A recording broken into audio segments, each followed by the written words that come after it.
and welcome to London Matters, a new WORLDwrite programme where we'll be discussing key issues for Londoners.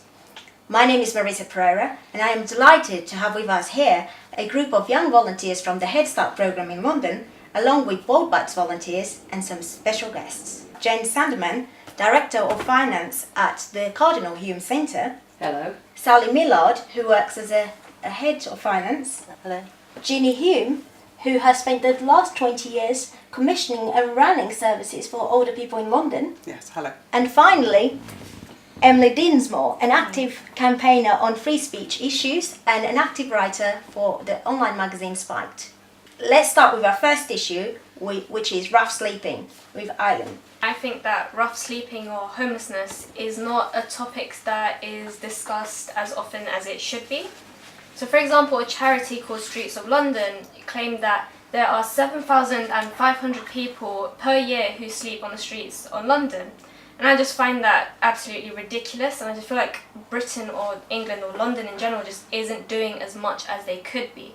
So for example, Canada has a system called Housing First, and what they do is initially they give every homeless person a home so that they are then stable to be able to battle other issues they may have, whether that's drug addiction, addiction to alcohol or mental health issues. And I just think that that's a very good and effective way to deal with it, and it has worked for Canada. So I believe it can work for London as well. There's a housing crisis in London. It's hard to find houses and homes, especially flats. I feel like it's a good idea, but less likely to happen in London. To be honest, if Canada can do it, I feel like London can do it as well. Even if it's not top quality housing, even if they supplied you with some dorms, I think it could be a start, just that I'm not expecting perfection straight away. But I think that as London, as Britain, we can actively do more than we are currently.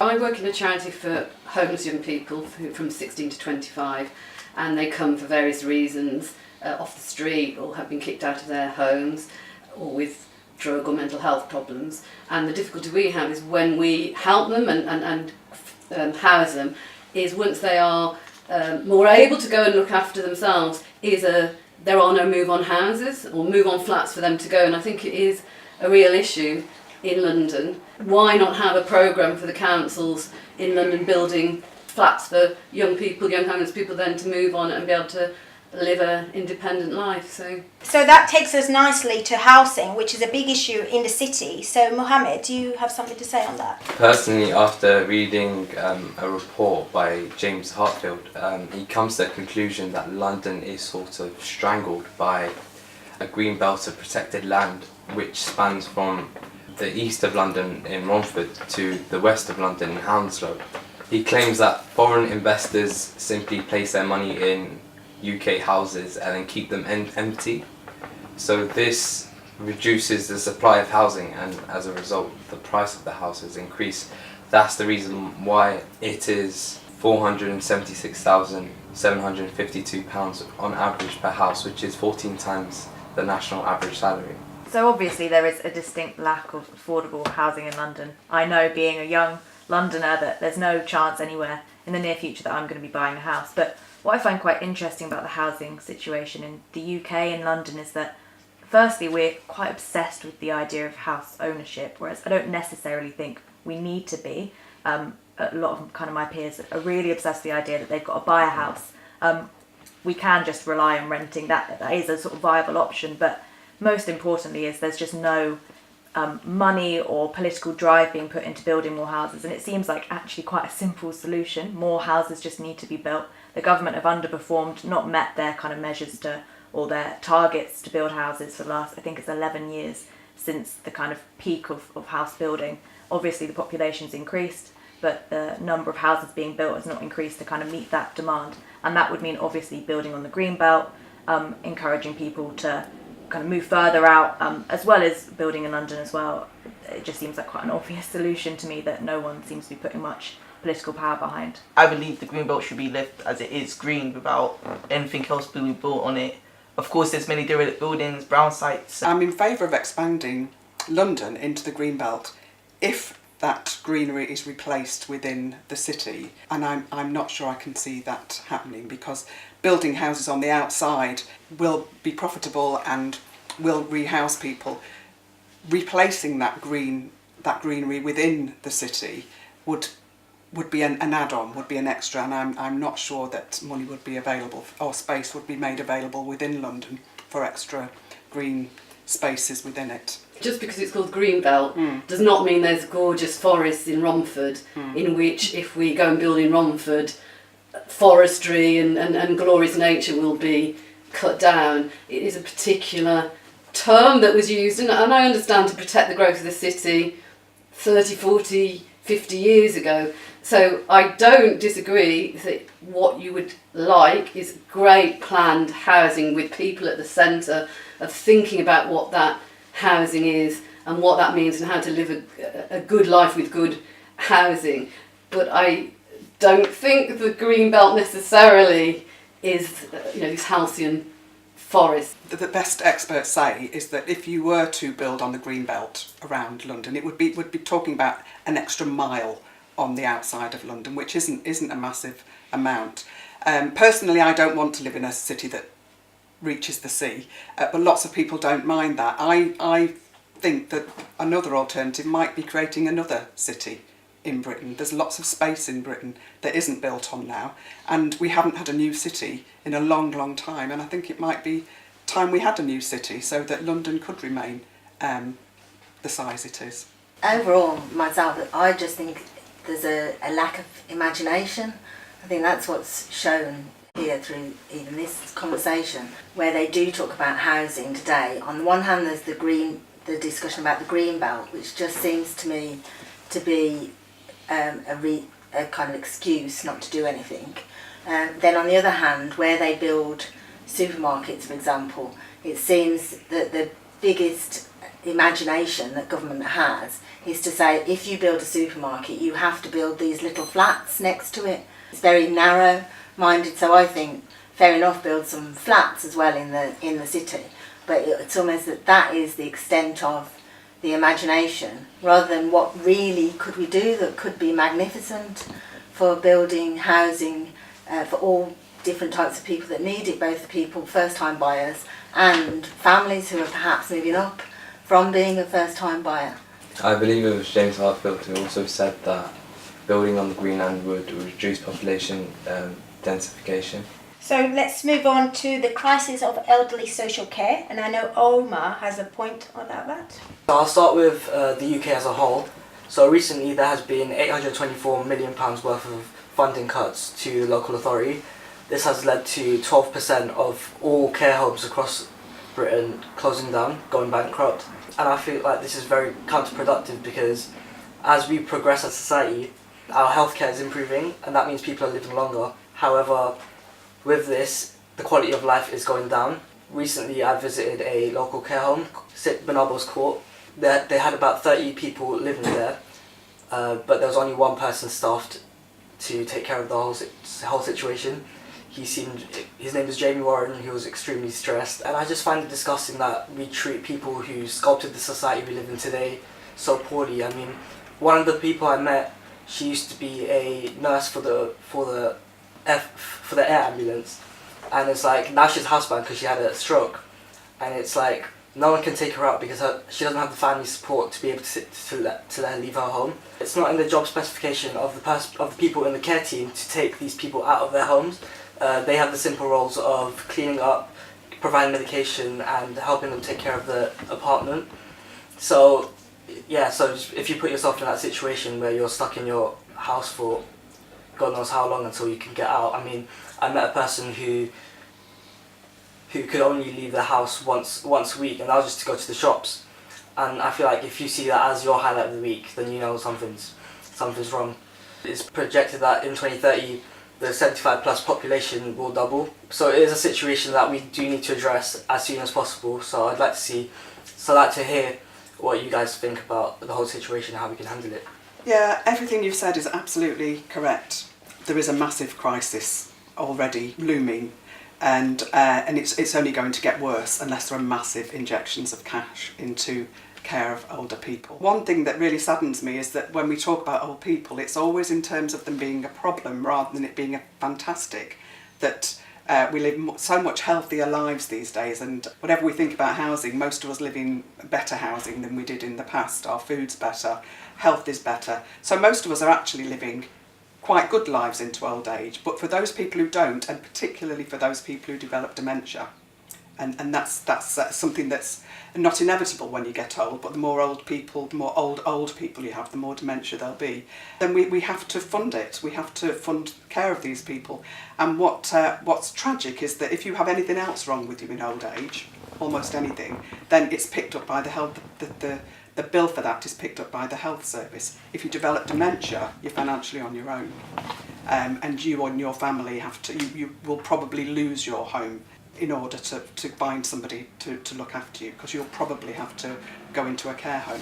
And on your other point about understaffing in care homes and home carers being given a huge amount of responsibility with very little training, very little pay, is a massive problem. And the main problem facing care these days is that it just doesn't have the status of being a doctor or a nurse looking after old people. It's never had much status, and we have to start valuing the people who do that kind of work, and that means valuing them in terms of that's a valuable job to do, and they are respected within their communities because they do that, and also valuing them by paying them properly.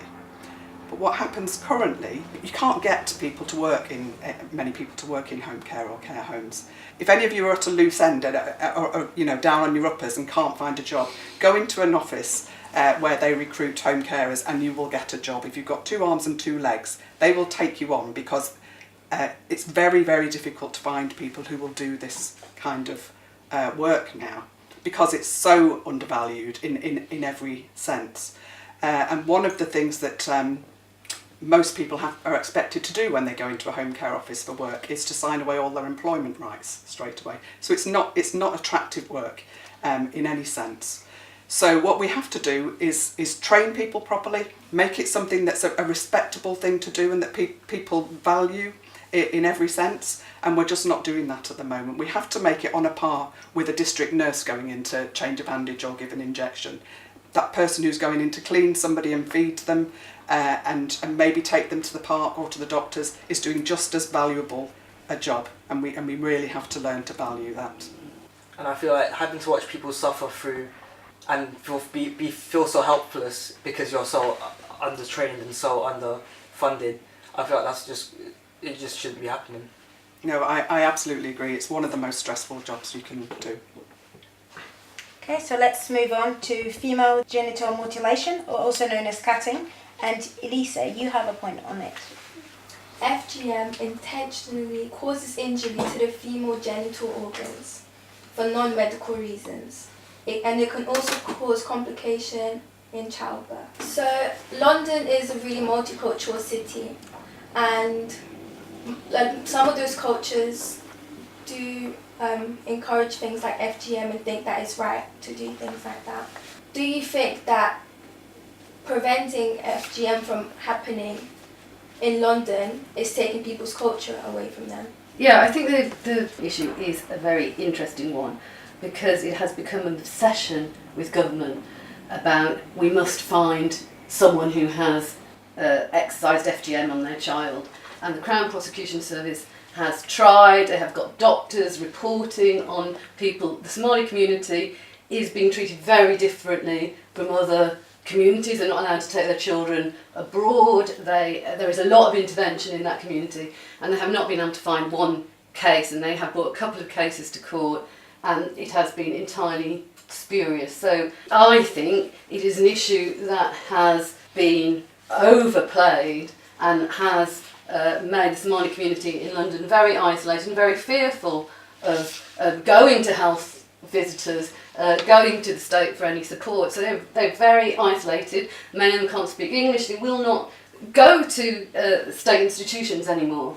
I completely agree with what you're saying. When I was volunteering as a learning mentor in Battersea with refugees, which has a huge Somali population, I was visiting somebody in their home once a week, and as part of my training I had to tell my manager every time they went on holiday, as part of the natural sort of routine just in case the child was being taken to have FGM, and I just felt like they don't know that the family doesn't know that that's part of my role. I just thought that was so inappropriate, like that's not my place. For some reason there seems to be this obsession around that issue, and it's a very private issue, and it's been so blown out of all proportion by the government and also by the media. It seems like a safe issue because it's so culturally specific in news articles. We could be talking about so many other things which are sort of focused on those issues of gender equality and also of religion, which we do face as a society. And it seems like the FGM issue just comes up again and again. The Somali community themselves have also been working out how to manage it and how to deal with it, and yet they're just not trusted, they're not being trusted as a community to work things out for themselves, and instead, as you're describing really very well, other authorities are coming in. It ends up undermining what the Somali community are doing, and the thing similar to what you're describing, someone I know had a situation in their school. They're an African parent, and in their school they were questioned about where they were going, why they were going on holiday, which seems very problematic for parents. And because that's a culture created at school, a conversation, it means that other children are also suspicious that that's what's happening to their friend. They're going to Somalia not to just see their family, but something's going to happen to them. And I think it just creates a really horrible conversation amongst young people at school. Okay, let's move on to gentrification with Rushin. Personally, I think gentrification is a bad idea. I kind of find it as a form of social cleansing, as you're driving out the poorer minority populations of London into elsewhere and outward. Gentrification, instead of making it a solution to bad areas, you just migrating the problem elsewhere. I want to know if you lot feel like gentrification contributes to social cleansing. I completely agree with your view. I've seen the gentrification that's taking place in Elephant and Castle, nearby where I live, and there are a lot of working class and ethnic minorities that have been driven out of the area because of the cost of pricing and because their old council blocks have been demolished. Some of these people have been moved to the likes of Kent and up north, completely away from London, completely away from their communities where they grew up and where they know people and where they have like that sense of affinity with the area.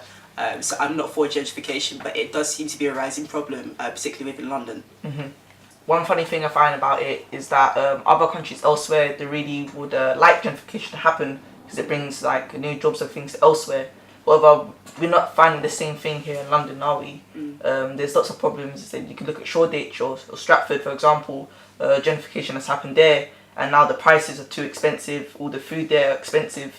Yeah, I think there's probably a difference between regeneration and gentrification. The idea of gentrification, as I understand it, is that communities, it's kind of like a bottom-up thing, so people within the communities are changing the way their communities, their towns are, they're making them better. I mean, I would ask you, do you think Stratford and Hackney and these kind of places are better to live now than they were 30, 40 years ago? I would say yes, they are.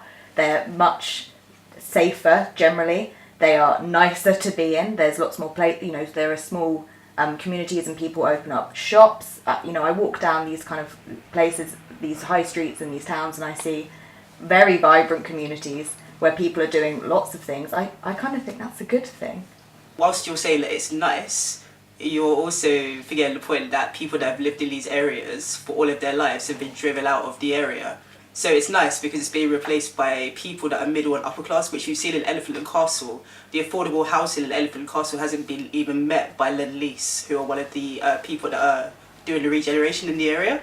And there's been loads of campaigns, and they're not even listening. So I don't necessarily see it as positive. I do see your point. Yeah, there are new blocks, there are all these nice shiny things, but what happens to the communities? I mean, what's the solution? To not let people kind of make their towns better, or to keep it as it is? Can we not hope for more? In the past, my grandparents, for example, they were moved out of Birmingham city centre into near the countryside as en masse because of slum clearance. And for them, then, obviously that was in the 40s, but that was that's such a positive thing for them, that they were actually able to move out of the inner city area, which wasn't very nice, to this fantastic new housing that for them was a dream come true. And I I'm concerned about the way that the conversation gets posed today, that it's all, the change has always got to be this bad change for people's identity and community rather than a possibility. And I think that framing of the problem and the issue means that that's what people put into the issue. So if they're given an opportunity, it's negative rather than what can we really make of this positive opportunity. And then people aren't given enough opportunities. I think that's also true.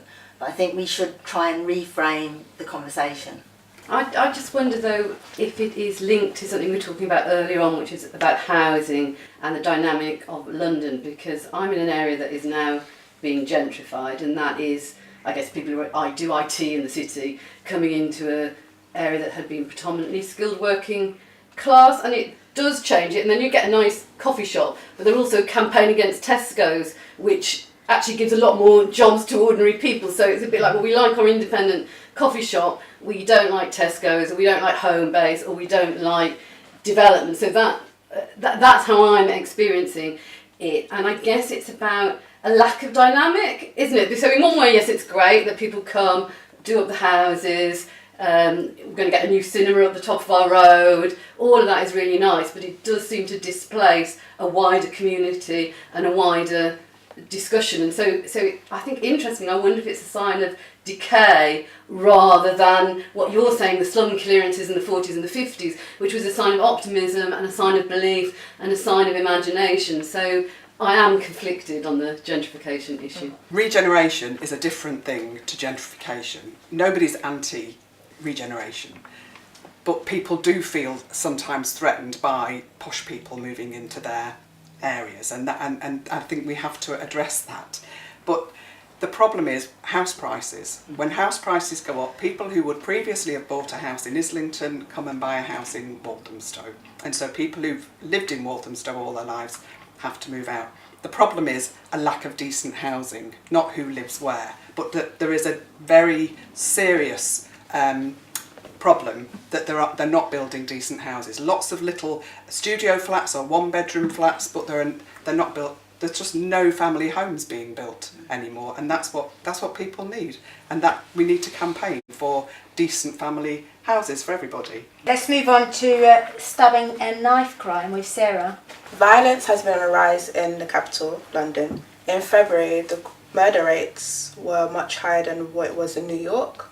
Previous Mayor Boris Johnson blames Sadiq Khan for this rise in crime, whereas Sadiq Khan blames Theresa May as he thinks she's too focused on Brexit. And some say the closing of youth centres and recreation centres and a lack of deterrence is what is causing this rise of stabbings and violence in London.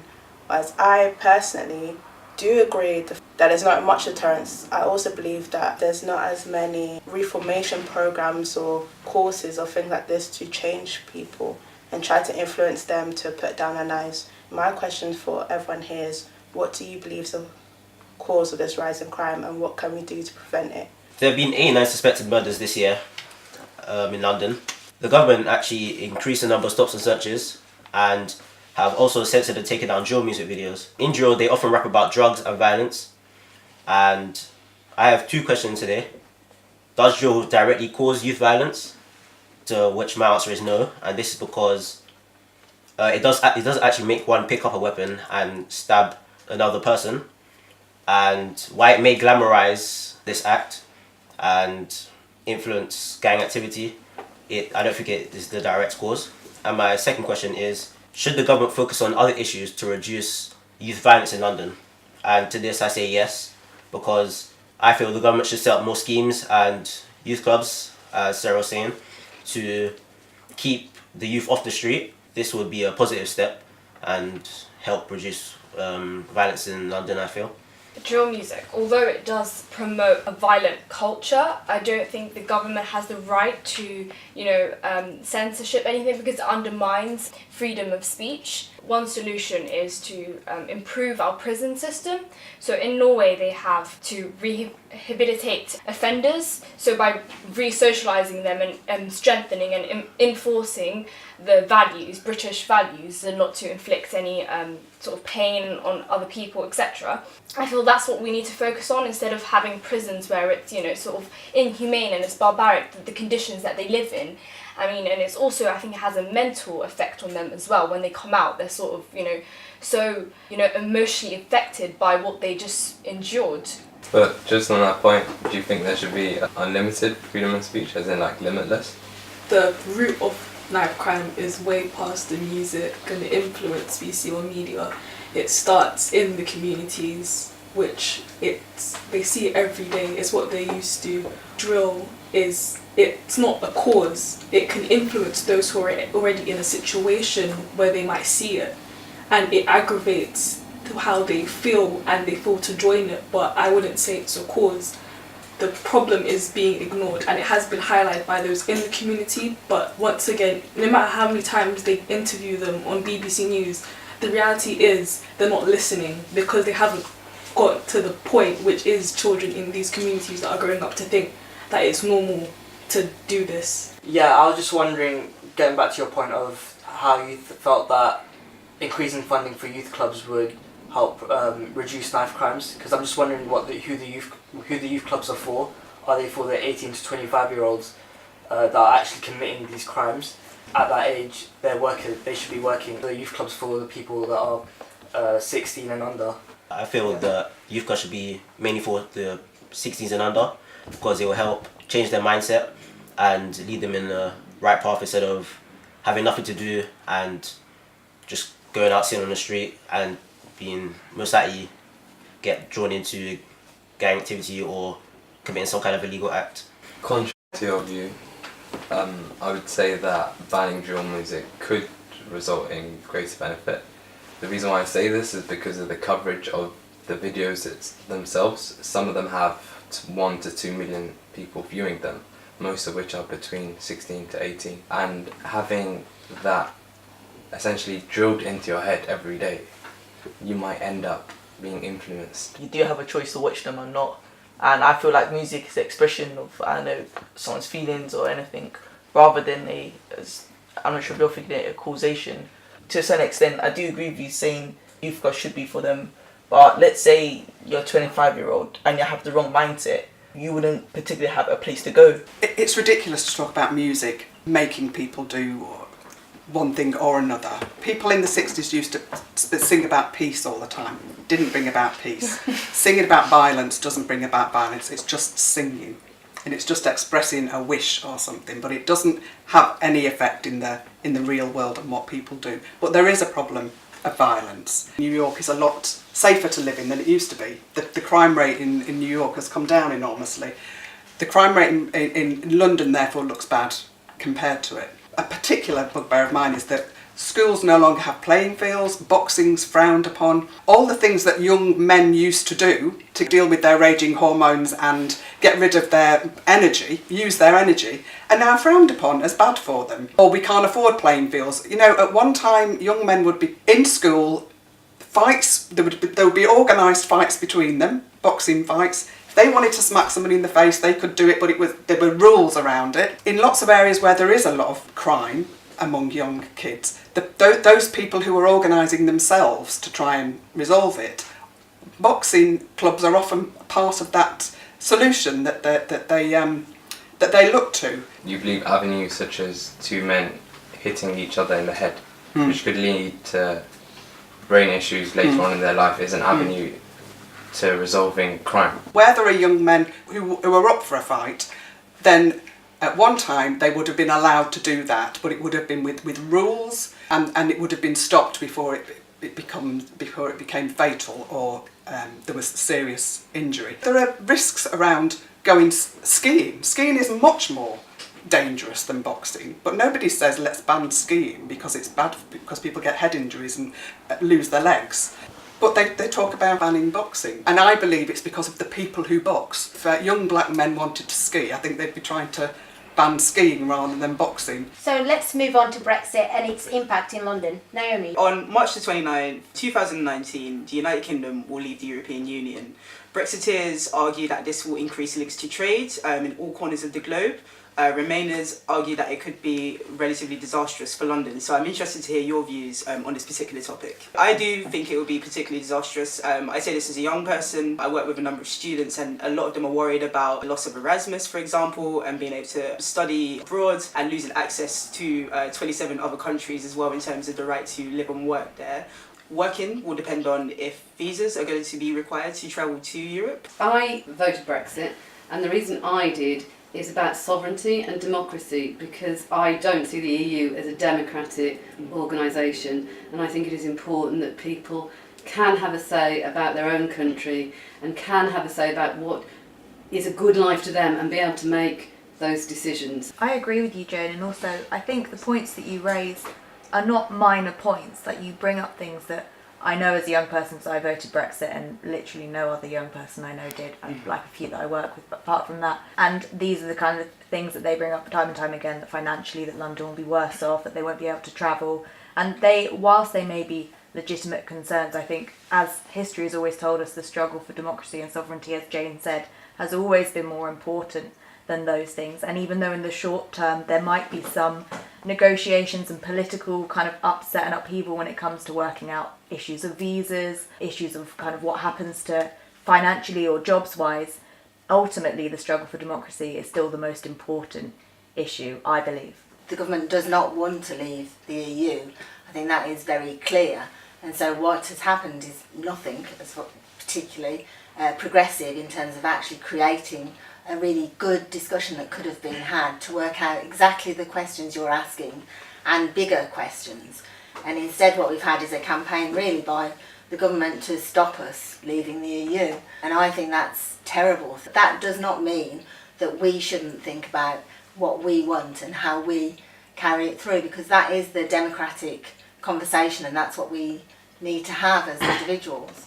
Are you neglecting EU investments in capital in industry? Because without them there may be less production of British companies and as a result less revenue, which would mean a less successful Britain. Maybe we will be better off, maybe we won't. I think the majority of people didn't vote to leave the EU because of anything to do with trade.